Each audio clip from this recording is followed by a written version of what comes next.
వే gold trusted gold buyers మీరు తాకట్టు పెట్టిన బంగారాన్ని విడిపించి ఈ రోజు ఉన్న మార్కెట్ ధరకు కొనబడను. క్షేత్రస్థాయిలో బీఆర్ఎస్ బలోపేతానికి పక్కా స్కెచ్ రెడీ అయిపోయినట్లు తెలుస్తుంది. కేసీఆర్ స్వయంగా ఇప్పుడు రంగంలోకి దిగబోతున్నారు. ఇప్పటికి అధికారం కోల్పోయి 3 సంవత్సరాలు అయిపోయింది. ఇప్పటి వరకు కూడా ఓడిపోయిన తర్వాత అసలు కేసీఆర్ జనంలోకి వచ్చింది లేదు, అంటే సరిగ్గా జనాల్లోకి వచ్చి ఫుల్ ప్లెజ్డ్ గా మాట్లాడింది లేదు.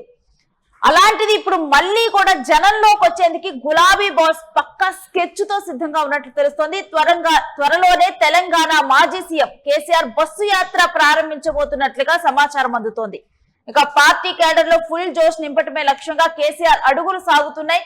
క్షేత్రస్థాయిలో బీఆర్ఎస్ బలోపేతం చేసేందుకు సిద్ధమైపోయారు. ఇక ప్రభుత్వ వైఫల్యాలను ఎడ్డగొట్టడమే టార్గెట్ గా పెట్టుకొని ఈ బస్సు యాత్ర స్టార్ట్ అవబోతున్నట్లుగా తెలుస్తుంది. ఇక కేసీఆర్ బస్సు యాత్రకి మొత్తం కూడా రూట్ మ్యాప్ సిద్ధం చేశారు. ఎక్కడి నుంచి ఈ బస్సు యాత్ర స్టార్ట్ అవ్వాలి, ఏంటి, ఏ విధంగా ముందుకు వెళ్ళాలి, ప్రతిదీ కూడా ఒక రూట్ మ్యాప్ సిద్ధం చేసుకున్నట్లుగా తెలుస్తోంది. ఇక కరీంనగర్ నుంచి ఈ యాత్ర ప్రారంభం అవుతోంది అంటూ ప్రచారము జరుగుతోంది. ఇక మరొక వైపు చూస్తే కేవలం కేసీఆరే కాదు, ఈసారి ఒక పక్కా ప్రణాళికతో ఇక కేటీఆర్ కూడా రంగంలోకి దిగుతున్నారు. 2027లో పాదయాత్రకు ఇటు కేటీఆర్ రెడీ అవుతున్నట్లు, దానికన్నా ముందర కేసీఆర్ బస్సు యాత్ర ఉంటున్నట్లుగా తెలుస్తుంది. ఇక బీఆర్ఎస్ ఇప్పటి వరకు అంటే కొంతకాలం కాంగ్రెస్ ప్రభుత్వానికి టైం ఇద్దాము చూద్దాము అని చెప్పినటువంటి బీఆర్ఎస్ ఇక చాలు ఇచ్చినటువంటి టైము. ఇక ఒక్కొక్కటిగా కూడా అసలు పథకాలు ఈ అన్ని అంశాలను లేవనెత్తుతూ ఒక్కొక్కటి ఎండగడుతూ ముందుకు సాగాలంటూ కేసీఆర్ కేటీఆర్ జనంలోకి రాబోతున్నారు. ఇక తెలంగాణ రాజకీయాలలో ఇది హాట్ టాపిక్ గా మారింది. ఒకేసారి ఇద్దరు, ఇటు కేసీఆర్ అదే విధంగా కేటీఆర్ జనంలోకి రాబోతున్నారు. ఇక యాత్రల షెడ్యూల్ పై త్వరలోనే ఒక స్పష్టత అయితే రానుంది. ఇక ఈ ఏడాది చివరిలో లేదా వచ్చే ఏడాది జనవరి నుంచి యాత్ర మొదలు పెట్టే అవకాశం కనిపిస్తోంది. ఇప్పటి వరకు ఫామ్ హౌస్ కే పరిమితమైనటువంటి కేసీఆర్ ఇక జనంలోకి రాబోతున్నారన్నటువంటి వార్త మాత్రం పార్టీ క్యాడర్ లో ఇప్పుడే ఫుల్ జోష్ నింపుతున్నట్లుగా చూడొచ్చు. ఈ అన్ని అంశాల గురించినటువంటి డీటెయిల్స్ మా ప్రతినిధి సతీష్ అడిగి తెలుసుకుందాం. సతీష్, ఈ అంశం కనుక మనం చూస్తే ఒకేసారి కేసీఆర్ కేటీఆర్ ఇద్దరు జనంలోకి రావటం అంటే ఒక పక్కా ప్రణాళికతో సిద్ధంగా ఉన్నారనుకోవాలా? ఇప్పుడున్నటువంటి సిచ్యువేషన్ లో దాదాపు కాంగ్రెస్ ప్రభుత్వం వచ్చి 30 నెలలు అవుతుంది. అంటే దగ్గర 3 సంవత్సరాలు అయిపోతా ఉంది. ఇంకా 2 సంవత్సరాలు మాత్రమే వచ్చే సార్వత్రిక ఎన్నికలకు సంసిద్ధం అవుతా ఉన్నారు. బీఆర్ఎస్ క్యాడర్ అంతా కూడా ఇప్పటికీ గ్రౌండ్ వర్క్ చేస్తున్నప్పటికీ, హరీష్ రావు కేటీఆర్ గ్రౌండ్ వర్క్ చేస్తున్నప్పటికీ కూడా కేసీఆర్ ఇప్పుడు మరొకసారి ఫోకస్ చేశారు. ఖచ్చితంగా కేసీఆర్ జనాల్లో ఉంటే వచ్చే ఎన్నికల్లో ఖచ్చితంగా తెలంగాణలో గెలుస్తామనేది కూడా ధీమా వ్యక్తం చేస్తున్నారు. దానికి సంబంధించిన వ్యూహాలన్నీ కూడా కేసీఆర్ స్వయంగా ఆయనే ఈ బస్సు యాత్ర ద్వారా మొత్తం రాష్ట్ర వ్యాప్తంగా బస్సు యాత్ర చేయనున్నారు. రాష్ట్ర వ్యాప్తంగా వాళ్ళకు ఉన్నటువంటి క్యాడర్ అంతా కూడా ఉత్తేజపరిచి, గతంలో కొంత క్యాడర్ ను పట్టించుకోలేదు అనేది కూడా కొంత ఆరోపణలు ఉన్నాయి కాబట్టి ఆ ఆరోపణలు కూడా మొత్తం అన్ని రాజకీయంగా అటు ప్రజల్లోకి వెళ్ళి ప్రజల సమస్యలు తెలుసుకొని, దాంతో పాటు ఈ 3 సంవత్సరాల్లో కాంగ్రెస్ ప్రభుత్వం చేసింది ఏంటి, అసలు కాంగ్రెస్ ప్రభుత్వం ఏం హామీలు ఇచ్చింది, వాటికి సంబంధించినటువంటి అంశాలు ఏంటి, గతంలో కాంగ్రెస్ ప్రభుత్వం బీఆర్ఎస్ మీద ఏం విమర్శలు చేశారు, కేసీఆర్ మీద ఏం విమర్శలు చేశారు, కేటీఆర్ మీద ఏం విమర్శలు చేశారు, హరీష్ రావు పైన ఏం విమర్శలు చేశారు అనేది కూడా ప్రజల్లోకి వెళ్ళి మరి వాటన్నిటిపైన కూడా కేసీఆర్ మాట్లాడే అవకాశం ఉంది. వీళ్ళిద్దరు కూడా ఒకవైపు కేటీఆర్ ఏమో పాదయాత్ర, కేసీఆర్ ఏమో బస్సు యాత్ర, మొత్తం రాష్ట్రం మొత్తం కూడా అంటే ఉమ్మడి 10 జిల్లాలను చుట్టేసే ప్రయత్నం చేస్తా ఉన్నారు. రాష్ట్ర 2 సంవత్సరాలు ఏవైతే ఎలక్షన్ కి సంబంధించి 2027, 28 ఆ 2 సంవత్సరాలు బీఆర్ఎస్ కు సంబంధించినటువంటి కీలక నేతలు కేసీఆర్, కేటీఆర్, హరీష్ రావు ముగ్గురు కూడా జనాల్లోనే ఉండబోతున్నారు. 2 సంవత్సరాలు మొత్తం కూడా జనం బాట కార్యక్రమంలో ఉండబోతున్నారు, అది స్పష్టంగా తెలుస్తా ఉంది. దీంట్లో భాగంగా కేసీఆర్ ప్రధానంగా ఈ కాంగ్రెస్ ప్రభుత్వం చేస్తున్నటువంటి ఏదైతే హామీలు ఉన్నాయో ఆ హామీలకు సంబంధించి రైతుల గురించి మాట్లాడే అవకాశం ఉంది. రైతులకు సంబంధించి రైతు భరోసా విషయంలో ఇప్పటికే గతంలో 15,000 ఇస్తామన్నారు, ఇప్పుడు 12,000 మాత్రమే ఇస్తున్నారు సంవత్సరానికి. దాని మీద మాట్లాడే అవకాశం ఉంది. దాంతో పాటు యూరియాకు సంబంధించి కూడా గతంలో గత 10 సంవత్సరాల్లో ఎప్పుడూ లేని విధంగా మరి మొన్న లాస్ట్ టైం చూసినాం మొత్తం కూడా రైతులందరూ కూడా చెప్పులు పెట్టి కాగితాలు పెట్టి రోడ్ల మీద లైన్లు పెట్టిన పరిస్థితి. యూరియా పైన మాట్లాడే అవకాశం ఉంది. కాళేశ్వరం గురించి, కాళేశ్వరం కూలిపోయింది, కాళేశ్వరం అసలు నీళ్లు రావట్లేదు, మొత్తం కూడా 100 కోట్ల స్కామ్ జరిగింది అంటూ కూడా మరి కాంగ్రెస్ ఆరోపించింది. దానికి సంబంధించి మరి ఈ 3 సంవత్సరాల్లో కాంగ్రెస్ ప్రభుత్వం అసలు ఏం నిర్ణయం తీసుకుంది? నిజంగా కాళేశ్వరం కుంగిపోయిందా? కాళేశ్వరం కూలిపోయిందా? నీళ్ళు వస్తలేవా?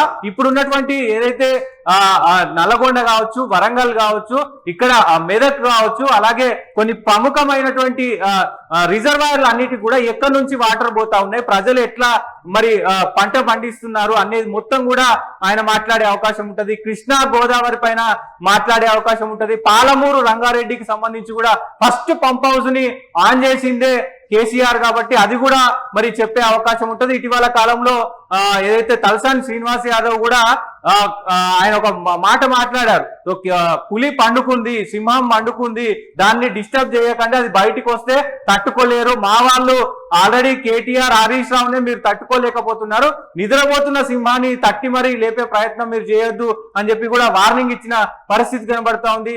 దీనికి సంబంధించి ఒక్కసారిగా కాంగ్రెస్ ప్రభుత్వాన్ని ఇటు బీజేపీ ప్రభుత్వాన్ని కూడా ఎండగట్టే అవకాశం ఉంటుంది. దాంతో పాటు ఇప్పుడు ఉన్నటువంటి సిచ్యువేషన్ లో ఇటు తెలంగాణ మీద ఇటు బీజేపీ పార్టీ అలాగే జనసేన పార్టీ టీడీపీ పార్టీ 3 కూడా ఫోకస్ చేస్తున్నాయి అనేది కూడా కొంత చర్చ జరుగుతుంది. కాబట్టి సతీష్ ఇప్పటి వరకు కూడా మనం కేసీఆర్ చూస్తే ఫామ్ హౌస్ కే పరిమితం అయిపోయారు.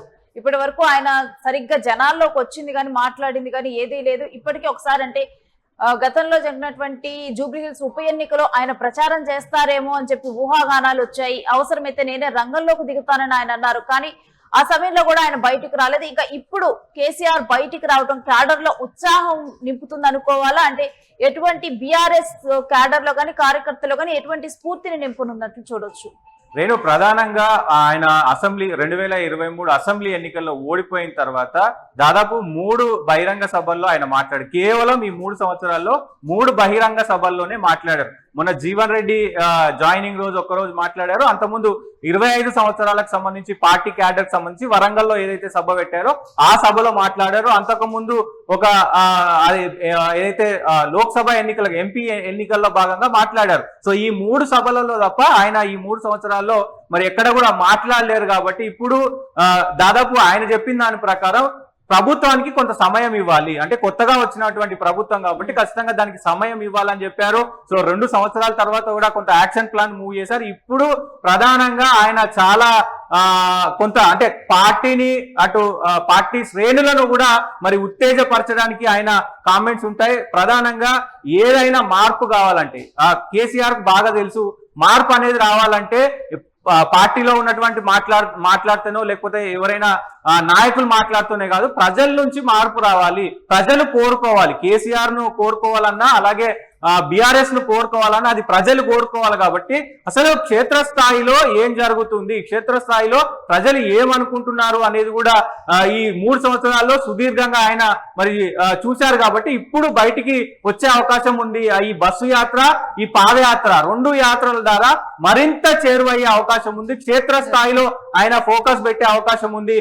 ప్రతి జిల్లాలో ప్రధానంగా ఇక్కడ కరీంనగర్ నుంచి, ఎందుకంటే ఆయనకు అచ్చొచ్చినటువంటి ఆయన ఏ ఉద్యమం స్టార్ట్ చేసినా ఏది స్టార్ట్ చేసినా కరీంనగర్ వరంగల్ నుంచి స్టార్ట్ చేస్తారు. దాదాపు ఈ 2 జిల్లాల నుంచి, ఉమ్మడి 2 జిల్లాల నుంచి కూడా కరీంనగర్ నుంచే మరి స్టార్ట్ చేస్తారు అనేది కూడా కొంత సమాచారం వస్తుంది. సో ప్రధానంగా ఇక్కడ 2 ప్రభుత్వాలని, ఇటు కాంగ్రెస్ ప్రభుత్వం ఇక్కడ అధికారంలో ఉన్నటువంటి కాంగ్రెస్ ప్రభుత్వాన్ని, అటు జాతీయ స్థాయిలో అధికారంలో ఉన్నటువంటి బీజేపీ ప్రభుత్వాన్ని కూడా మరి విమర్శించే అవకాశం ఉంటది. వాళ్ళు చేస్తున్నటువంటి తెలంగాణకు వాళ్ళు చేస్తున్నటువంటి అన్యాయాల పైన మాట్లాడే అవకాశం ఉంటది. సో ప్రధానంగా ఇప్పుడు ఇక్కడ తెలంగాణలో బీజేపీ, జనసేన, టీడీపీ కనుక పొత్తుతో వస్తే, అసలు మొన్న హరీష్ రావు చెప్పారు, ఈ 3 పార్టీలు నిజంగా పొత్తుతో వస్తే మాకు పాలాభిషేకం చేసినట్టే, మేమేమీ చేయనవసరం లేదు, ప్రజలు మాకు ఓట్లేస్తారంటూ కూడా మరి హరీష్ రావు చెప్పారు. కాబట్టి ఖచ్చితంగా చాలా ఫోకస్డ్ గా ఈసారి, చాలా ఫోకస్డ్ గా, దాంతో పాటు ప్రజలకు ఏవైతే ఇబ్బందులు ఉన్నాయో వాటిపైన మాట్లాడే అవకాశం ఉంటది. కేసీఆర్ మాట్లాడితే ఏ రకంగా మాట్లాడతారో అందరికీ తెలిసిన విషయమే. ఆయన ప్రజల్లోకి వెళ్ళి, అంటే ఆయన మనవాడు, మన ఇంట్లో వాడు ఎవరైతే పెద్ద అన్న కావచ్చు, పెద్ద నాయకుడు కావచ్చు, పెద్ద ఇంట్లో పెద్ద ఎలా మాట్లాడతారో అలా మాట్లాడతారు. కాబట్టి ఖచ్చితంగా కేసీఆర్ మాట్లాడిన తర్వాత ఇప్పుడున్నటువంటి సిచ్యువేషన్ అంతా మారిపోయే అవకాశం ఉంటది. ఆయన దాదాపు 2 సంవత్సరాలు కూడా వచ్చే 2 సంవత్సరాల్లో కూడా మరి ప్రజల్లోనే ఉండి ప్రజల సమస్యలు తెలుసుకొని ప్రజల పక్షాన కొట్లాడే అవకాశం కనబడతా ఉంది. ఇప్పుడు దాంతో పాటు కేసీఆర్ బయటకు వస్తున్నాడు కాబట్టి బీఆర్ఎస్ క్యాడర్ అంతా కూడా యాక్టివ్ అవుతుంది. బీఆర్ఎస్ క్యాడర్ మొత్తం కూడా కొంత ఉత్కంఠతో ఎదురు చూస్తుంది. కేసీఆర్ ఎట్లా మాట్లాడతారు, కేసీఆర్ ఏ అంశాలపైన మాట్లాడతారు అనేది కూడా ఇటు క్యాడర్ మాట్లాడుకుంటుంది. కొంత ఉత్సాహంతో ఉన్నారు. దాంతో పాటు ప్రజలు కూడా కేటీఆర్ పాదయాత్ర ఏ ప్రాంతం నుంచి మొదలవుతుందని అనుకోవచ్చు? రేణు ప్రధానంగా కేసీఆర్ అయినా కేటీఆర్ అయినా అక్కడి నుంచే కరీంనగర్ నుంచి లేదా వరంగల్ నుంచి మరి ఈ పాదయాత్రలు బస్సు యాత్రలు స్టార్ట్ చేసే అవకాశం ఉంది. ఎందుకంటే కరీంనగర్ అనేది సెంటిమెంట్ సంబంధించినటువంటి అంశం.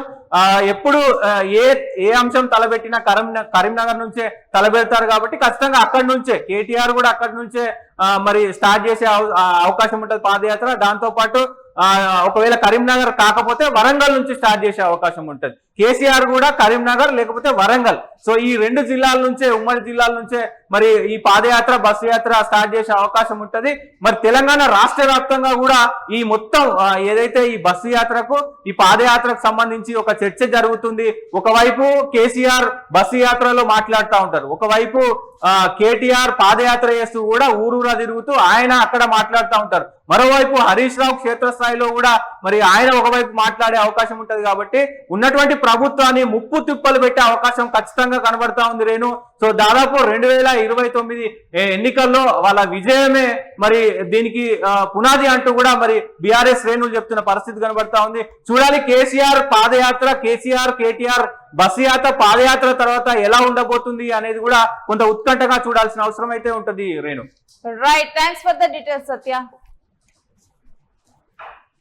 ఇక కేసీఆర్ కేటీఆర్ వీళ్ళిద్దరూ కూడా ఒకేసారి జనంలోకి రాబోతున్నట్టుగా కూడా వార్తలు బయటకు వస్తున్నాయి. ఈ సంవత్సరం చివర్లో అంటే డిసెంబర్లో లేకపోతే 2027 జనవరిలో వీళ్ళిద్దరూ కూడా జనంలోకి ఒకేసారి, ఒకళ్ళు కేసీఆర్ ఏమో బస్సు యాత్ర, ఇక కేటీఆర్ ఏమో పాదయాత్ర మొదలు పెట్టేందుకు ఒక రూట్ మ్యాప్ ని సిద్ధం చేశారు.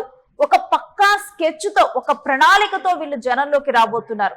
ఇప్పటికే ప్రభుత్వానికి, కొత్తగా వచ్చినటువంటి ప్రభుత్వానికి టైం ఇద్దాం అని, కాంగ్రెస్ కి టైం ఇద్దామంటూ కేసీఆర్ అనటము, ఆ తర్వాత ఈ 3 సంవత్సరాల్లో కేవలం కేసీఆర్ బయట కనిపించింది, జనాల్లోకి వచ్చి మాట్లాడింది ఒక 3 సార్లు మాత్రమే. ఇక అలాంటి కేసీఆర్ ఇప్పుడు జనంలోకి వచ్చి ప్రచారం మొదలు పెడుతున్నారు అంటే దీని మీద ఉత్కంఠ కొనసాగుతోంది. ఎందుకంటే కేసీఆర్ వాగ్దాటి గాని, ఆయన మాట్లాడేటువంటి మాటలు గాని చాలా జనరంజకంగా మాట్లాడుతూ ఉంటారు. ఆయన విసిరేటువంటి చలోక్తులు గాని, ఆ ప్రసంగాల మధ్యలో నవ్వులు తెప్పించే విధంగా ఆయన మాట్లాడేటువంటి మాటలు, ఇంకా అదే విధంగా అదే వైఖరితో ఇక ప్రతిపక్షాలను కూడా ఎండగడుతూ ఉంటారు. ఇక ఇప్పుడు కేసీఆర్ జనాల్లోకి వచ్చి అసలు కాంగ్రెస్ ప్రభుత్వం మీద ఏం మాట్లాడబోతున్నారు, ఏ అంశాల గురించి ఆయన మాట్లాడబోతున్నారు అనేది చాలా ఉత్కంఠగా మారింది. ఇక ఇప్పటికే పథకాల గురించి కానీ, వీటన్నిటి అమలు విషయంలో కానీ, వీటన్నిటి గురించి అంటే ఏ అంశాలను లేవనెత్తాలి, ఏవి కాంగ్రెస్ ఏ అంశాలను లేవనెత్తితే అవి కాంగ్రెస్ మీద ఎఫెక్ట్ చూపిస్తాయి, అసలు జనాల్లో ఏముంది అన్నటువంటి విషయాన్ని ఆల్రెడీ క్యాడర్ నుంచి సమాచారం తెలుసుకున్నారు. జనాల్లో అసలు ఏం మాట్లాడుకుంటున్నారన్న విషయాన్ని తెలుసుకొని ఏది మాట్లాడితే బీఆర్ఎస్ కి ప్లస్ అవుతుంది, ఇక కాంగ్రెస్ ని ఎండగట్టాలంటే ఏ పాయింట్స్ లాగితే ఇటు జనాల్లోకి వెళ్తాం అనేటువంటి అంశాలన్నింటినీ బేరీజ్ వేసుకొని ఒక ప్రణాళికను సిద్ధం చేసుకున్నారు. ఇక ఇప్పటికే పార్టీ క్యాడర్ లో ఈ యాత్ర ప్రారంభం అవబోతుందంటేనే ఒక జోష్ ప్రారంభం అయిపోయింది. ఇక కేసీఆర్ కేటీఆర్ జనాల్లోకి వస్తే కింది స్థాయి కార్యకర్తల్లో కానీ వీళ్ళందరిలో కూడా ఒక ఉత్సాహమైన వాతావరణం నెలకొనటం, కార్యకర్తలు మరింత ఉత్సాహంగా పార్టీని అధికారంలోకి తీసుకొని రావడానికి పనిచేయటం, ఇవన్నీ అంశాలు ఇప్పుడు బీఆర్ఎస్ పక్కా స్కెచ్ తోనే సిద్ధమైపోయింది. ఇక త్వరలోనే కేసీఆర్ జనాల్లోకి రాబోతున్నారు.